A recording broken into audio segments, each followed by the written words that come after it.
देवाशीष, आज हम घूमने चले। संडे है, टाइम कोनी मेरे कने, दोस्तों कौन जाऊं मैं। सुट्टू आई ना। सुट्टू पीन लागी तू। मम्मी पापा सागे रह रहे आपा तेरो दिमाग। अरे सुट्टा का मतलब प्यारा और अच्छा होता है यार। देवाशीष मी पियो पाए। अरे मैं पढ़े काई मी पियो पाए, कपड़ा उतार जल्दी रेलिंग पर से। देवाशीष तू अभी तक तैयार नहीं हुए, सजो डियो फोन में घुसो पियो आ मागी। पहले सजूं और फिर डियो लगाऊं। मैं सजे डियो कौन लगाऊं, मैं साबुन लगाई है बारी। मम्मी यार हाँ बस। क्या संगी ऑर्डर कर दिया मैंने, ठीक है।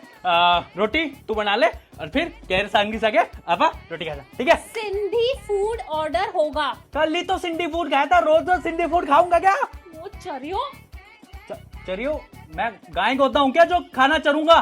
तू तमीज से बात। मैं शादी के बाद साड़ी लहंगा कुछ नहीं पहनूंगी।